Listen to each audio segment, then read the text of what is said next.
So, what's your name? What are we playing? Where do we play? My name's Cody. We go by Giga.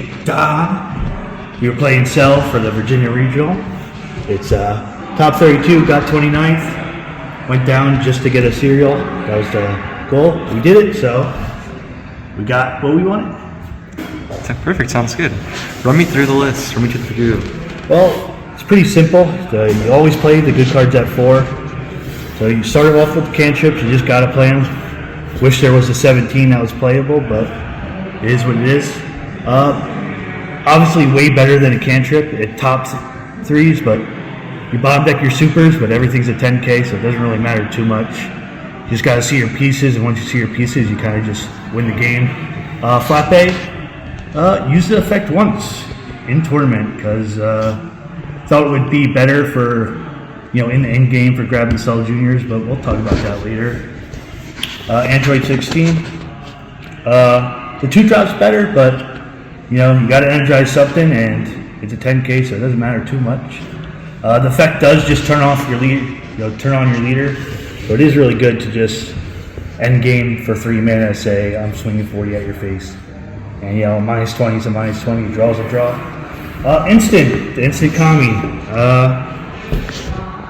Really didn't perform too well. The Cell Juniors really just, swing for 25. You do want to swing for 30. 30 is that perfect number, but it is what it is. If I was going to tune the desk at all, probably drop that. But, you're running 4 of everything else, so you got to run something.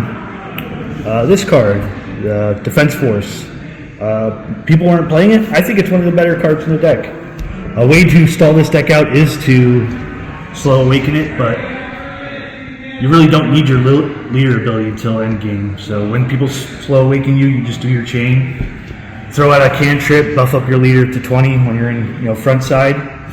It's really good into Boo and the mirror. I did not expect to face the mirror a lot, but more than half my matches were red. So it's really good for when your opponent goes second and tries to cell chain early. The deck just naturally gets rid of 18s, but being able to minus 10 and then minus 20 and not trigger the 5-cost cell, it's very good. The on KO effect just doesn't apply when you minus it. For self-destruct, I should maybe play that 4. Sometimes you just don't see it when you need to see it. You always got to energize something, but just having the ability to pop a 30K for free practically is really good. Android 16, the 2-drop. I wish I could play 12 of this card. Swinging for 20 and then just having the ability to tag out, turn on your leader, or to just leave it on board and say, hey, if you don't out this, I'm going to swing 20 again and then minus 5 something or draw more cards. It's great in the end game too. If you're top decking this without cell chain, no one's playing a 25K leader, so it says rip a card out of your opponent's hand and then swing 40. Sounds pretty good to me. The blocker, 2 is all you need. You just see it. You just need to make sure that you never energize it unless you see both copies, and then you can do whatever you want with it. You just need it part of the combo to rip life and go for game at the end of the game. For 17, nothing feels better than ripping a 5 out of your opponent's hand when you just swing with a 15. You just plussed off your card, and now you're swinging life. And if you leave it up, it's a 10K. So if you ever want to slow awaken against any deck, including Boo, or if they use their 1-drop to rest it and swing into it, by all means, you can have it. I just drew 2 cards off of it, so it's it did what it needed to do.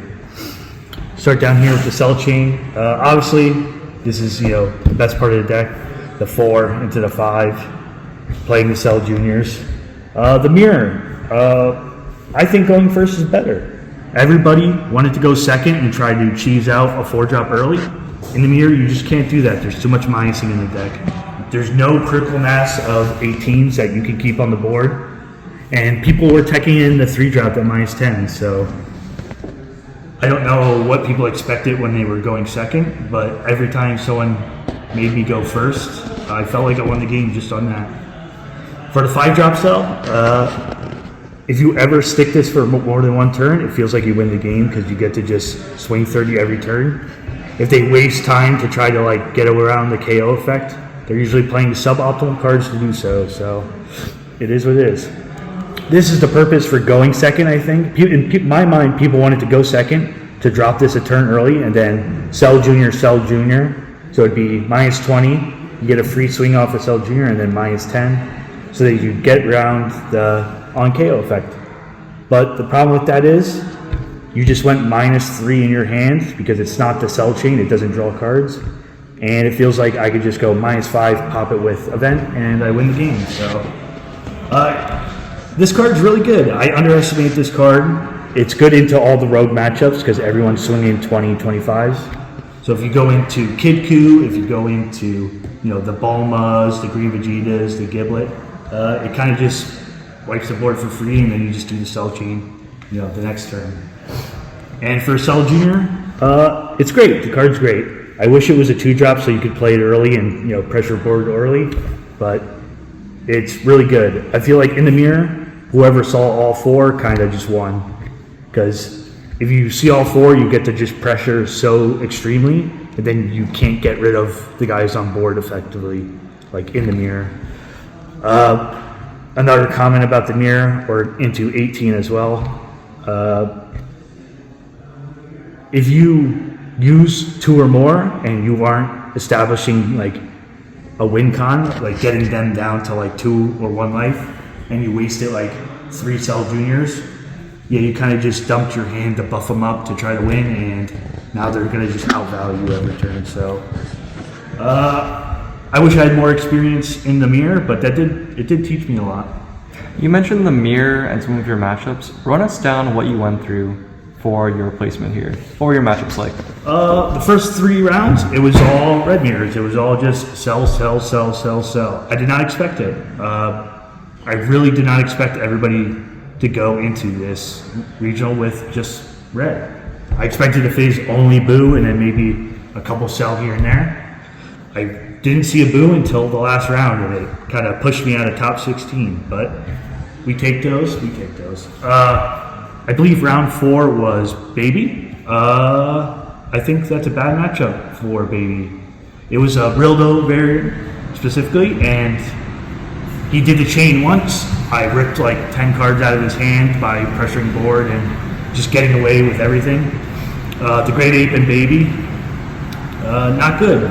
It only does 3 or less, so you kind of just get to stick everything on board.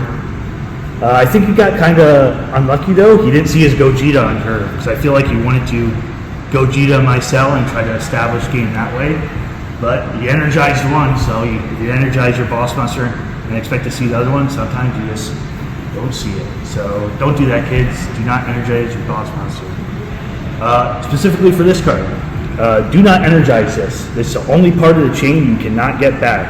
Don't energize it, don't combo it. If you see all 4, guess what? You better take a hit then, because I feel like if you see all 4, you're going to probably play all 4. And if you play all 4, you're probably going to win. It doesn't matter for this. You can always grab it back. You're always grabbing it off the 5 cost. So if you see more than 1, start comboing it, start energizing it.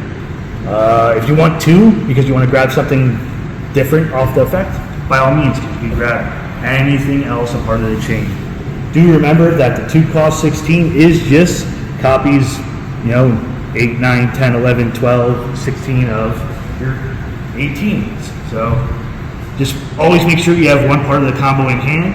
It's very interesting when you think about that. If you think about a red player's hand in this meta, you should have half of their hand as hand knowledge.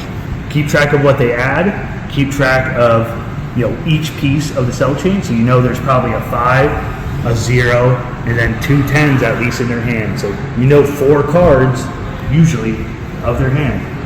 I know they're all 10Ks, but hey, hand knowledge is everything. If I could look at my opponent's hand, I would.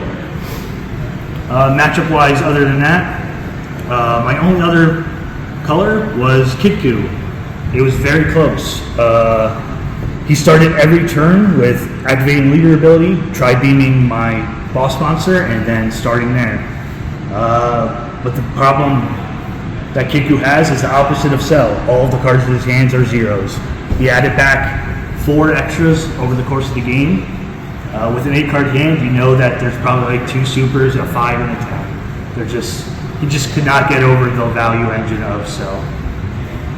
You mentioned wanting to make changes, especially regarding instant transmission. Now that you've gone through the tournament, what would you play instead of instant transmission? I've seen a lot of people do the text for the mirrors, so I would probably consider the 2 instants being the Android 17, 18, the one that minus 10s everything. Just to have a 3-drop that isn't, sitting on the board and, getting rid of itself. Sure, it draws a card and it's, threatening by getting KO'd, but having more text for the mirror would have been nice. I went into the regional not expecting to sell, so I didn't tech. I just wanted to play the list as clean as possible and then just go from there. Notably, you're not playing a double striker at all. What were your thoughts on dropping double striker? Every time I got my opponent down to 2 mana, they were, 2 life, they were already dead. It felt like as soon as they hit 3 life, they were in a killable position no matter what. My hand size is always going to be around 12. I get my opponent down to 3. They're at like 10 to 8 cards. And I just go, oh, you're not going to kill me because I'm at 4 life. I'll just will you down over the course of 3 turns.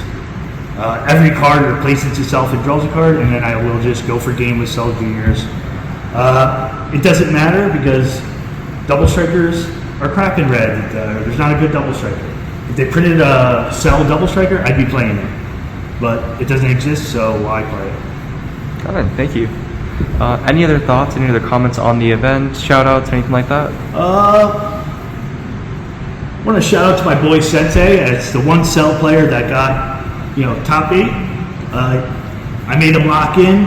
It was his first big tournament, and I just wanted to, make sure he knew the name of the game. If you want to top, you gotta have the confidence. You have to go in with, I'm gonna mess people up, and you gotta do it. I want to thank my boys at J&C Collectibles for helping me test. It was very helpful because everybody plays different colors, and I had a lot of confidence going in with the yellow matchup because of our last locals, but it didn't really help because we only saw them at the end. Other than that, any other changes I would do to the deck, I would consider the 3-drop Vegeta. It's a card that Jim used to play, and it did mess me up. In the mirror, it's great because there really isn't a good turn 3 play. So you can drop the turn 3 Vegeta. Everyone feels like they want a Turbo Awaken, so everyone's already at 4 life. And you get to just swing 50 and rip like 3 cards out of your opponent's hand. Sensei did it to me, and he kind of messed me up. He just took me down to 3 life early, and I feel like in the mirror, if you go down to 3 life first, you kind of lose. So it was very strange matchup knowledge that I was like learning on the fly as we go through the tournament. Perfect. Thank you so much. No problem. Any final remarks at all? Next time we're getting top 16 and we're going to mess more people up. Sounds good. Thank you so much, Cody. Get on. No This problem. has been J&C. Take care.